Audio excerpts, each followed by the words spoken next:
All right, first there are handouts. If someone does not have one, if you could just raise your hand. And do we have any left over? Like Noah and Mackenzie, I know, we're handing stuff. You've got one left. Noah, do we have any? Oh, Nick's got some. So if you need one, oh, Nick's got one. That's not helpful. Okay, I've got some here. Hey, Nick, here. You can.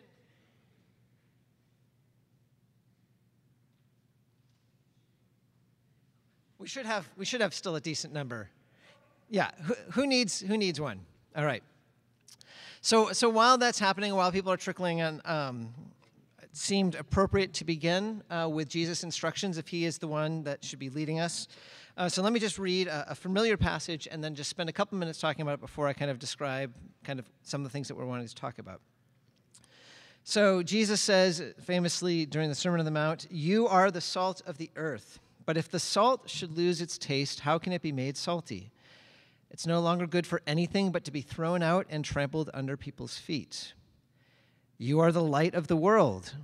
A city situated on a hill cannot be hidden.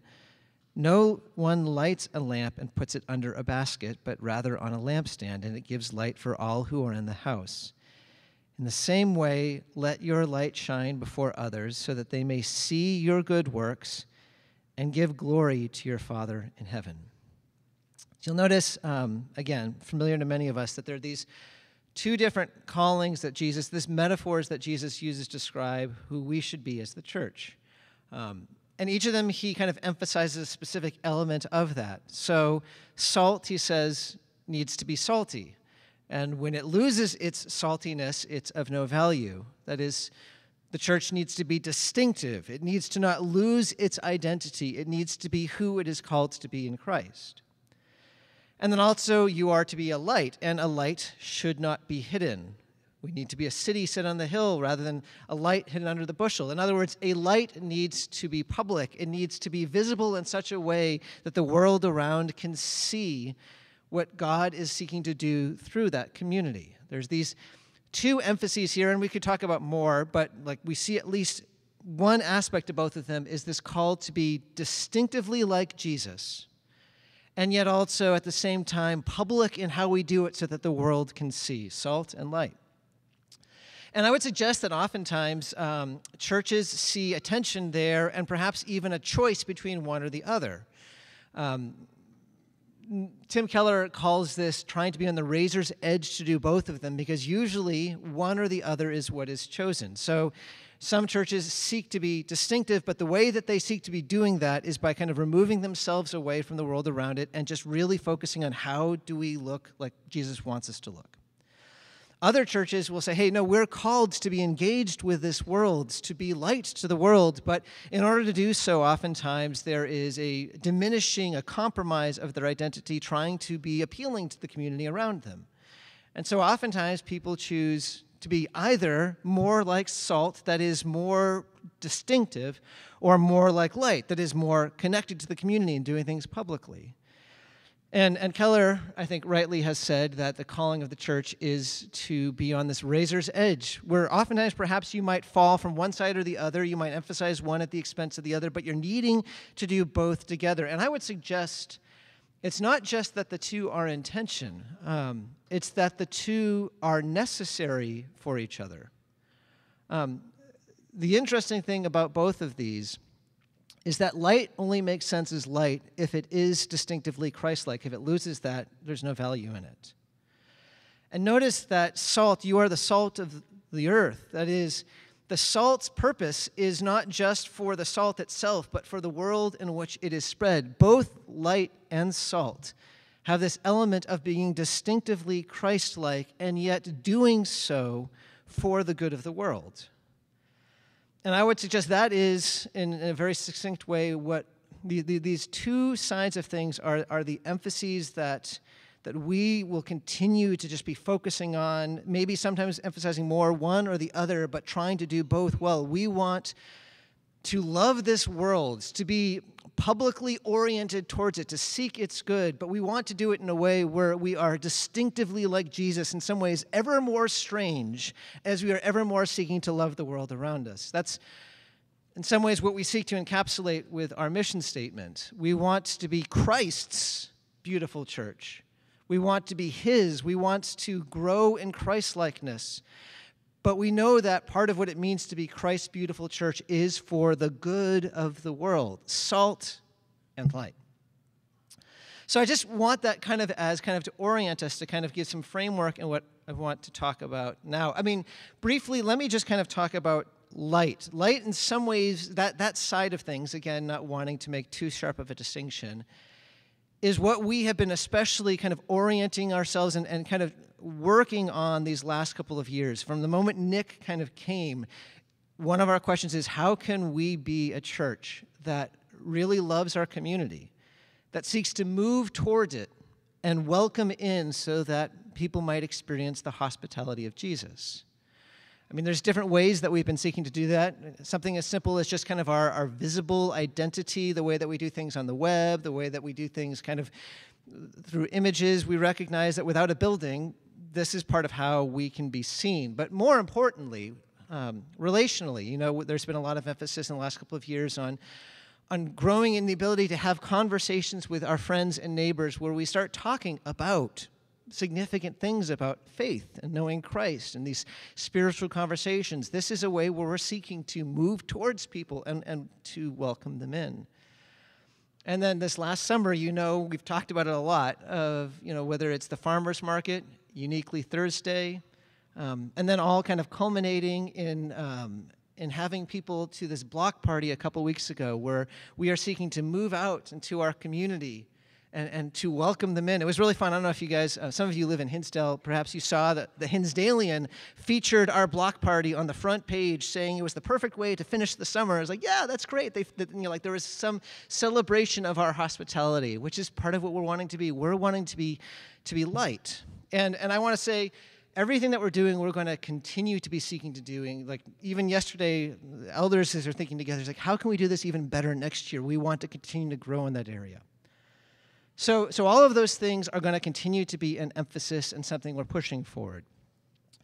But for our time this morning, and in some ways the thing that we're really kind of focusing on over the next few months, you might say is a bit more of that salt side of things. Again, not just for ourselves, because it is for the good of the world, but focusing on growing in our Christ-likeness and distinctiveness. And to kind of give some context for that, I want to talk about something that's been in the news a fair amount. There's a book recently that came out called The Great Dechurching. Maybe some of you even heard about it.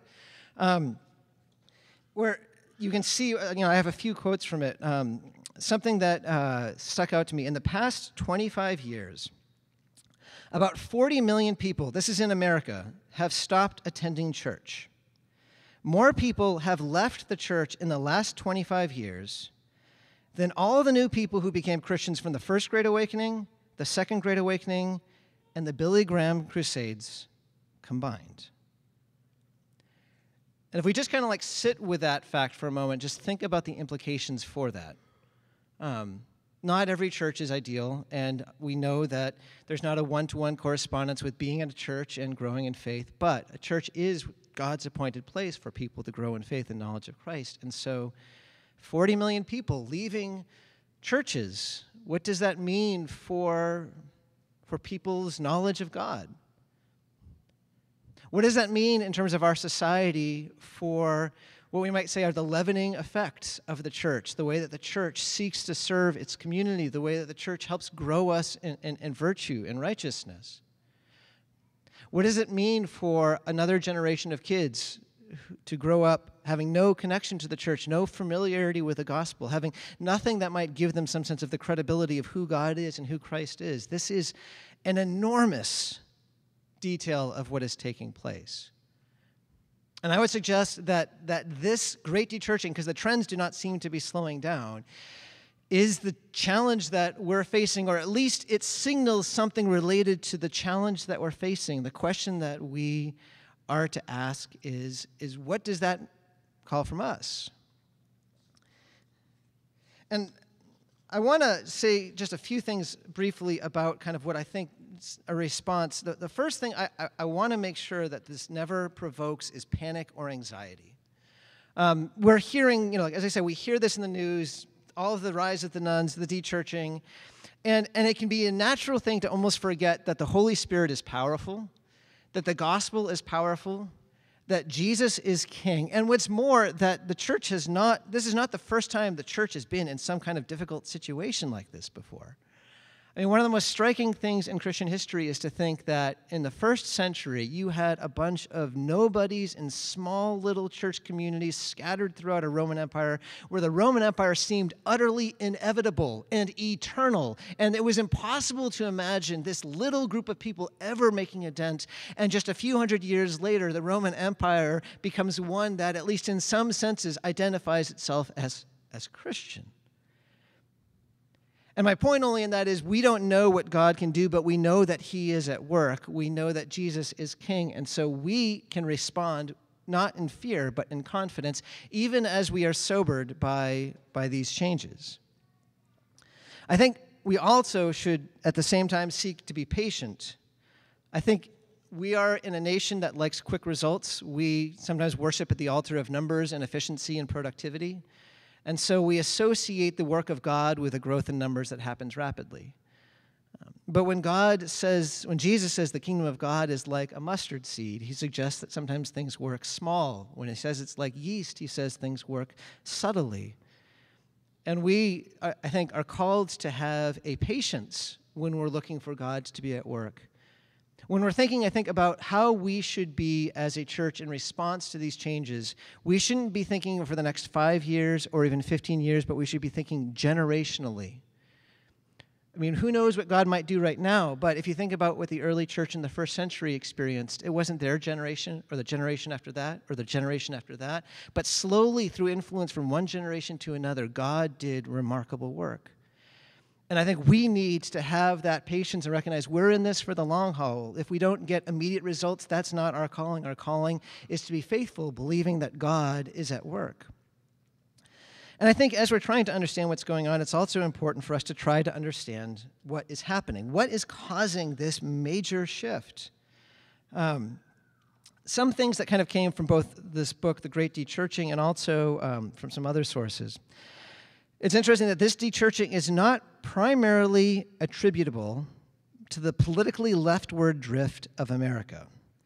This is also from the book. He says, we often hear people attributing the loss of religious adherence solely to the left, to liberalism, to progressive ideology.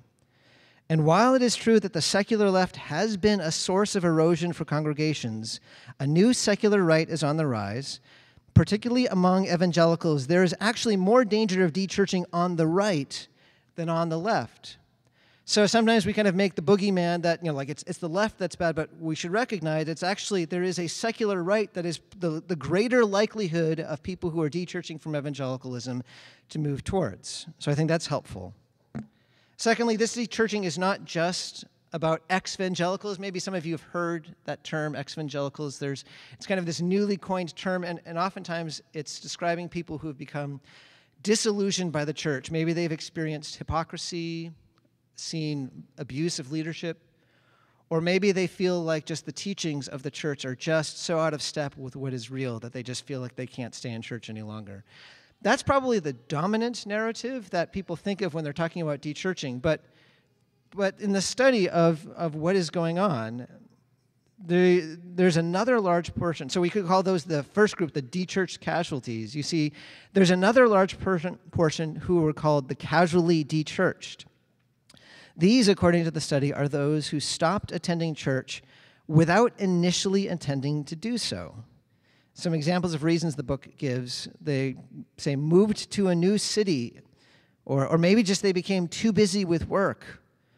Or maybe children's sports schedules just made it so that attending church on Sundays became difficult. And the way they tell the story is oftentimes what will happen is they just will miss it once and then miss it twice, and things are so busy that they just will miss church a few times, and then it starts kind of almost becoming embarrassing. And so they just kind of fall out of habit. That is actually a significant portion of the people who are dechurched. It's kind of like this accidental dechurching that's taking place. And then third observation is that a significant element of what's happening appears to be related to a recent failure to pass down faith from one generation to the next. This is from a different source, from a guy by the name of Lyman Stone. Millennials are one of the largest birth cohorts in recent history or since, and their parents were uniquely unsuccessful at passing on their faith to their children. As a result, huge shares of young adults today had at least nominally religious upbringings, lost confidence in that religion sometime before the age of 22, often before age 15, and now form a large mass of today's non-religious adults. So I don't know if you get what is being said here, that the narrative that we are thinking of why people are leaving the church is people are feeling disillusioned by how conservative churches are, or disillusioned by how much sin they see, and that's happening. But it's also happening because people are just so busy that they have no more space. And it's happening because kids growing up, for whatever reason, are not connecting to the faith that their parents hold. And so just two observations about that and kind of what that suggests. First, the de-churching phenomenon is at least as much about failure to be salty, to use the language we were using before, as it is about hiding our light. I'm saying this because oftentimes we think we just need to do a better job of outreach, that the de-churching means we're just not doing a good job of connecting to the outsiders, but actually what we're being taught is it's actually much more within. Now, this is multifactorial. We don't want to reduce it or oversimplify it. But what all of this is suggesting is that a key element in what's going on is a discipleship issue. We in the American church have allowed our lives to lose their Christ-likeness, and we're seeing the costs. Whether we want to talk about people who are disillusioned, that's because oftentimes they're seeing a failure to live up to what the gospel calls people to. Or if we're talking about people who are too busy, it's because for some reason or another, they have not learned to organize or structure their life in such a way to allow Christ to be central.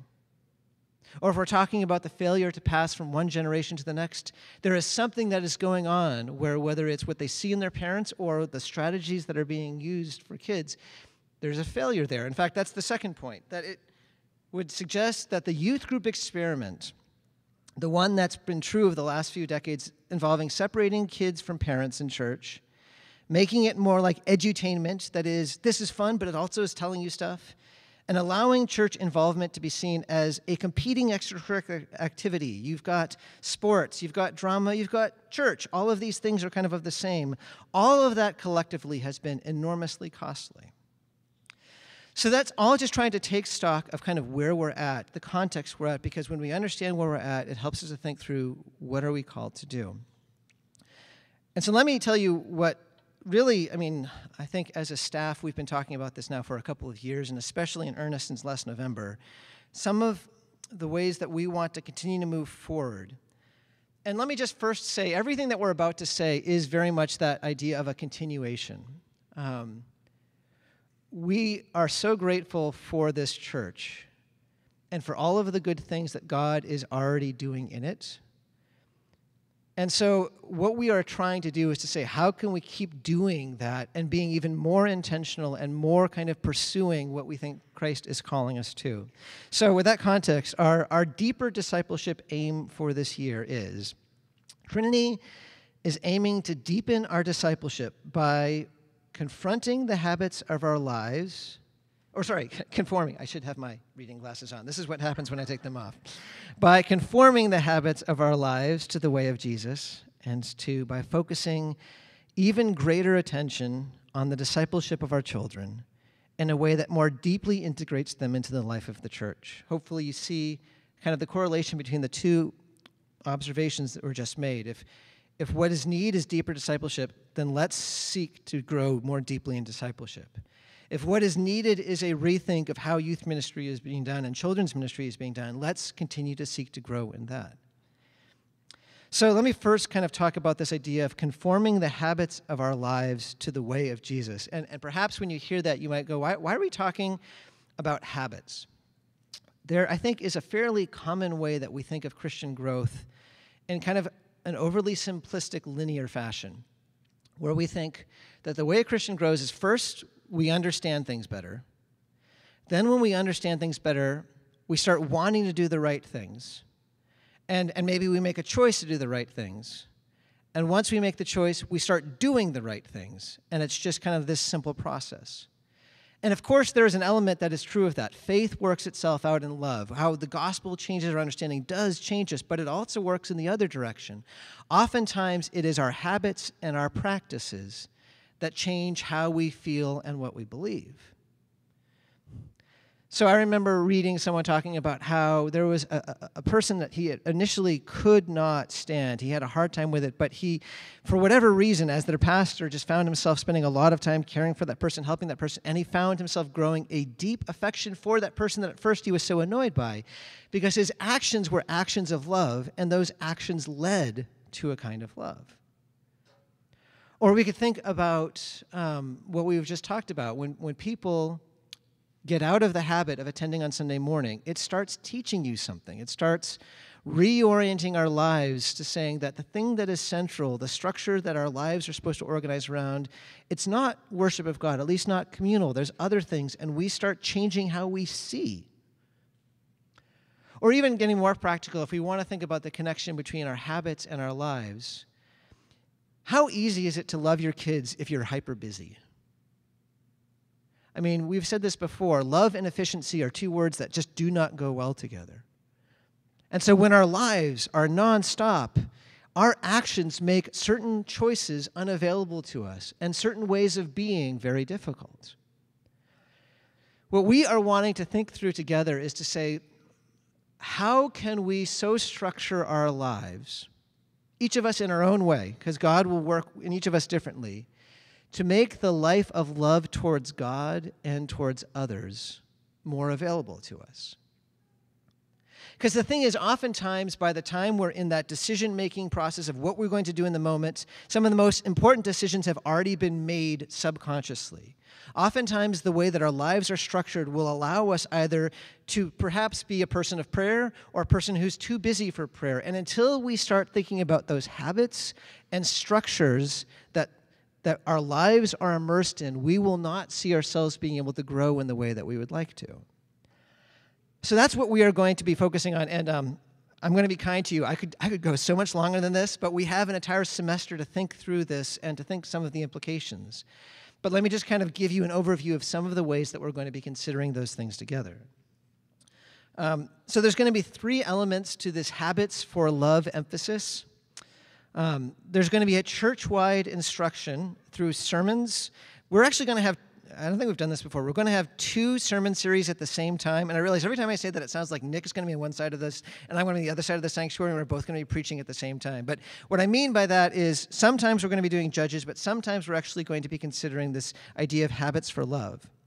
So there's going to be church-wide instruction through sermons, Sunday school, to provide a theological and practical framework for this pursuit, to understand what it is we're talking about and what it means. There's going to be a Habits for Love project, where together we will be seeking to grow in our awareness of how our habits, specifically in relation to hurry and rest, form us. Let me actually just ask you to jump down to right below where it says Habits of Life project.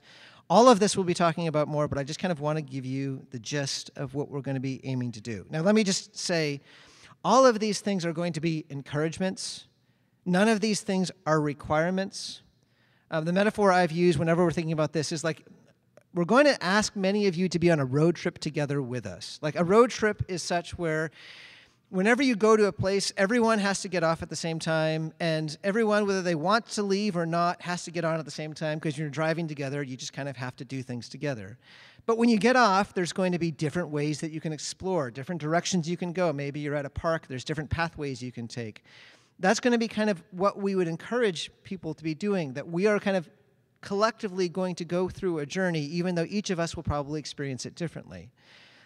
So for the end of this month, we're going to invite us just to take a couple of weeks and invite us to pay attention, to look at the habits of our lives, the structures of our lives, to consider the life that these structures are producing and the life that God is calling us to, and to ask questions about, are there ways that we might want to do things differently? What are those things that are malforming us? Or what are those habits that are actually keeping us from the life of love we're called to?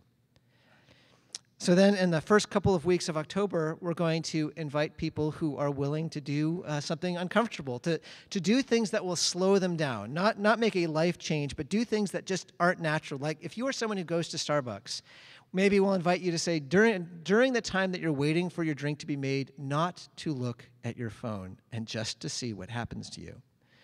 Or maybe if you're someone who likes to drive fast, for these 2 weeks, can you avoid ever getting in the left lane of the highway? And if you are behind like the world's slowest person, how are you doing? The goal actually is, because we are so hyper busy, to actually get us to a place of discomfort. Maybe maybe a choice that you'll make is for Sundays to just go completely non-digital, no connection with anything internet related. And find yourself in the moment of slowness to feel like you need to be doing something and feeling that discomfort. We kind of need to go through that if we want to get our lives recalibrated. And then the second half of October, we'll encourage you to try one or two things, like a daily examines that Nick has talked about before, of kind of like looking through the previous day and considering where God showed his kindness, amongst other things. Or a time of meditating on Scripture, of just a few verses, of really seeking to slow down and listen. This is kind of going to be our kind of project for October. Again, the goal is not to say you need to change everything. This is just for a few weeks to try experiencing some things as we're trying to be more attentive, all with the goal of being open to where Jesus is leading us in this area. And then after that, in the first couple of weeks of November, we'll invite us again to kind of think and to consider our lives. And this time with the goal of saying, is there a change that we would like to try making? Maybe one less thing, one way of moving away from hurry, and maybe one thing that we can do that can move towards savoring God's grace. And then for a month, from November 14 to December 17, we'll try it out. We'll spend 4 weeks seeing how that change goes, talking about it with each other, praying about it with a discipleship group, and just at the end, seeing where we're at. Again, for each of us, it might look different. The goal is more for us to be attentive and seeking to allow Jesus to speak into those habits and structures that we oftentimes don't allow him to go. So, and then going back to the three elements, the other piece is in our discipleship groups, we're going to be reading and discussing this book called Liturgy of the Ordinary, a book that helpfully pushes us to think of how the mundane details of our lives are a key part in how we worship. More details will be coming. We'll be sending emails fairly regularly. Again, the goal is just to help us to be people who are able to take on the yoke that Jesus calls us to, the yoke that is easy, whose burden is light, by allowing him to speak to those areas of our life that oftentimes we don't even think about. So that's one piece, this habits for love emphasis that we're going to be focusing on this fall. By the way, this is actually going to be a larger, kind of almost like a 2-year project. We're focusing on rest in the first semester, and then we'll kind of different themes as we continue on. And then secondly, deepening children and youth discipleship will be the other piece of kind of these deeper discipleship aims for this year. So we want to talk about two things. In a moment, I'll have Mackenzie come up. He can talk a little bit more about youth, just partly so you don't have to keep listening to me, but also because it's really great to listen to Mackenzie. But I also want to briefly talk about Second Sundays. So some of you who are parents of kids who are in 5th grade or younger might already have heard about this. Hopefully you have. Our goal is, this is maybe obvious, on the second Sunday of the month, beginning in October, we're going to be having something from 4:30 to 6 p.m. for parents and for kids 5th grade through infancy. There'll be a nursery for infancy through age 3. But for the rest, there's going to be, for the first half of that time, kind of this collective, you can almost imagine like a family devotion time together. That sounds more formal maybe than it is. It'll be a time where there's snacks, where there'll be a game, where there'll be some songs, and a brief kind of liturgy to kind of structure things. And then about halfway through, people will break up, and kids will have what we're kind of calling adventure time, where in kind of 2 different classes, they'll be interacting with someone from our church about something they're passionate about. So maybe someone is just really excited about art. So these kids will kind of do an art project, and the person who's excited about it will talk about how they actually see the creativity of God at work when we're doing things like art. Or maybe someone else loves cooking, and so we go in the kitchen, or maybe someone else loves the outdoors. But whatever the passion of different people in our congregation have, it can be an opportunity for a very hands-on, delightful thing for kids to be involved in. And our hope in that is a few things are going on. That kids are being more deeply connected to each other so they feel like they're more belonging a part of this congregation. Kids are more being deeply connected to adults as different adults share their passion. And kids are also beginning to see that the life of following Jesus is about everything.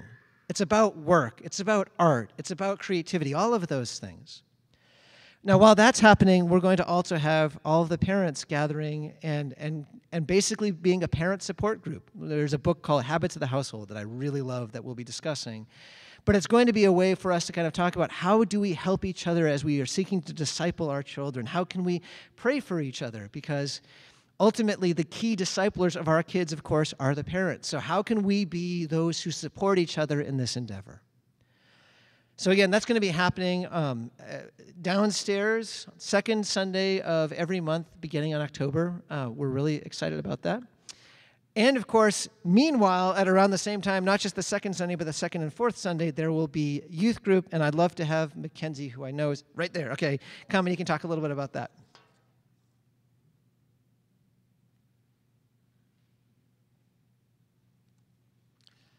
Hello, everybody. It might be great to listen to me, but Jeff is a little bit taller than I am, so adjust this here. Well, first of all, I just want to say thank you all very much for welcoming us here. This summer has been great. We've felt really the warmth and the kindness of being part of this congregation. We've had family and friends visit throughout this summer, and every time they're like, wow, they are all so kind. So just thank you. Thank you for being you. Thank you for welcoming us, for helping us move in, for gift cards, furniture, all of it. We've really felt loved as we've transitioned from the city to Western Springs into this church. And I'm really excited for youth group tonight. It'll be at 4:30. So if you have a student, from 6th grade to 12th grade, they are welcome to join us. And I just want to kind of give you a preview of our vision for the youth. Our prayer and my prayer has been that our students grow in Jesus' love. I've really been impressed by our students this summer. They're thoughtful and they're fun, and they have a desire to grow as followers of Jesus. All throughout this summer, I've just recurring thought of like, wow, these students are great. Like, I can't believe that I get to do this. I'm really excited to be here with all of you, but really I've been geared towards this summer and starting tonight. So thank you. Keep doing what you're doing. And because you guys have laid such a wonderful foundation, Chelsea, Andrew, Casey, and myself, we just want to continue and partner in discipling your children. This isn't like some alternate thing and some new thing. In many ways, we just want to come alongside. And this is like a church. This is what the church is. This is what it means to be part of the body, is continuing the work of discipling together. And so to that end, to continue the process of discipling, is we want our youth to have a place to belong and a place to grow. A place to belong. Jesus was the life of the party. He's multiplying food. He's making wine, right? He's inviting himself over to people's houses. And that's a big part of our plan for youth group, minus the alcohol. We have events planned each month. Some of those are geared towards like fun and enjoyment, and some are towards like service and mission. We want our students to grow in friendship with one another, and to know that like Chelsea, Andrew, myself, and Casey, that we care about them and we're here for them. Someone that they can talk to, they can text, they can reach out to for prayer, support. And so beyond the scheduled events that we have on the calendar that we've sent out, and I can resend if you don't have that, just let me know after the meeting. You can expect, pickup basketball or spontaneous like park meetups, coffee meetups, things like this. Like we want that sort of that scheduled rhythm, but we also want some of those more organic, natural relationships as well.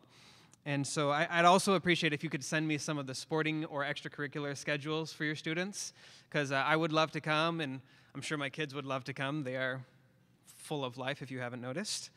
One of the things that I really hope our students say is that those people loved me and cared for me as a whole person. And so it's so much more than just like having a really good, as excited as I am for this afternoon, as important as that is, I want all of our students to feel loved and cared for and the things that they're interested in as well. And then a place to grow. Jesus, he truly lived among us, and he gave us his word that he might dwell in us. So we'll be doing the stuff that you and followers of Jesus have always done. We'll be reading scripture together. We'll be asking questions and discussing, praying together. For youth group, just to kind of give you a sense of like how that time will go, we'll have some music led by Levi, by Ian. Levi does the sound bit. But led by Ian, which will be great. And then I will bring a message for the whole group. And then we're going to split into smaller groups for like high school and junior high. And we'll have some time to discuss more personally and more deeply the content that we covered in the sermon portion. And then for Sunday school, our high schoolers will be with the adults. And Liz and I know I saw Liz at some point. There she is. Liz and I will be leading the middle school Sunday school time. And we're going to be looking at some shorter books of the Bible to just kind of help us grow in the habit of reading the Bible well, to nurture our students in their ability to read the Bible for themselves. And that will be downstairs. I think it's the choir room, or the music room, if that means anything to you. But it's like when you check in your students, if you have younger ones, there's a room right to the left, immediately to the left of that table. And there'll be a sign up, and we'll make it clear. So anyways, that's kind of the plan for this fall, for this year. And I just kind of want to encourage you to just keep doing what you're doing. Like I said, your students are great. And I just encourage us to keep opening our hands, opening our hearts, opening our homes to loving Jesus and loving each other well.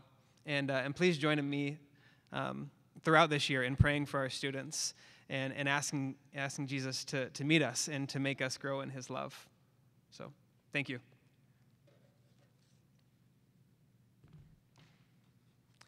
Awesome. Thanks, Mackenzie.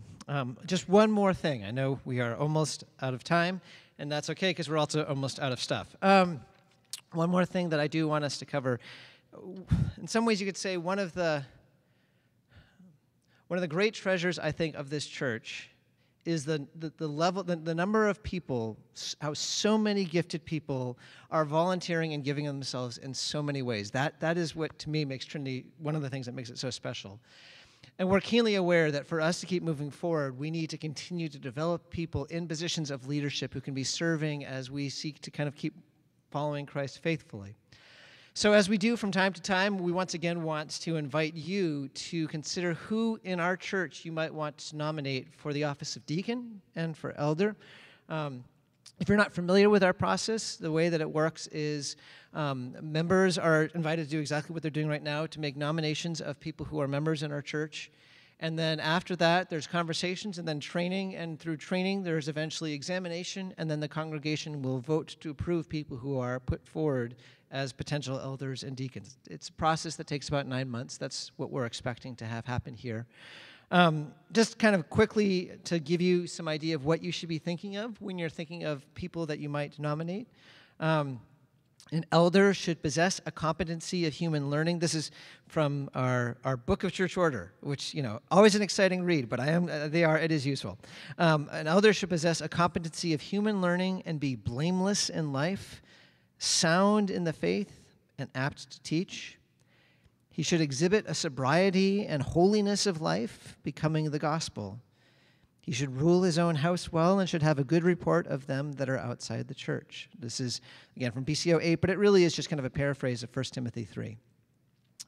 And a deacon, it says, the office is one of sympathy and service, after the example of the Lord Jesus.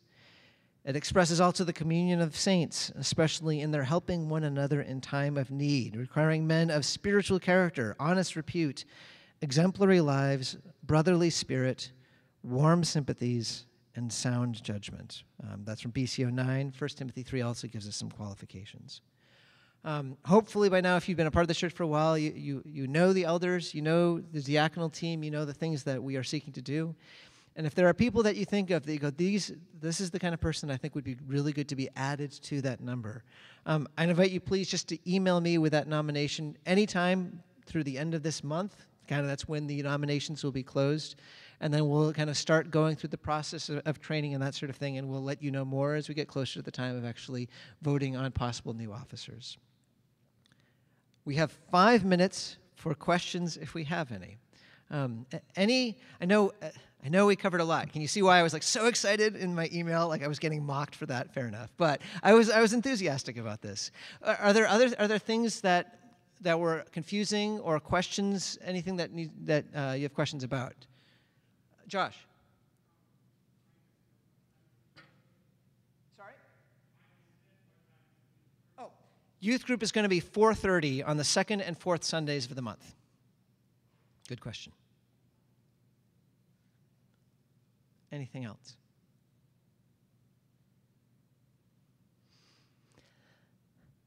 Well, you have my email. Hopefully, you can also ask. And like this is something that we just had an elders retreat this last weekend. We talked about all of these things. Feel free to ask any of us about any of this.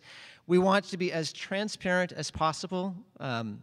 I do not take for granted the level of trust that we who are leaders experience from the congregation. We never, ever want to somehow violate that. And so we want to make sure we're communicating as clearly and as openly as we can. Please, if you have any questions, talk to us about that as we seek to kind of move forward together. But now would you please join with me as we conclude this time in prayer.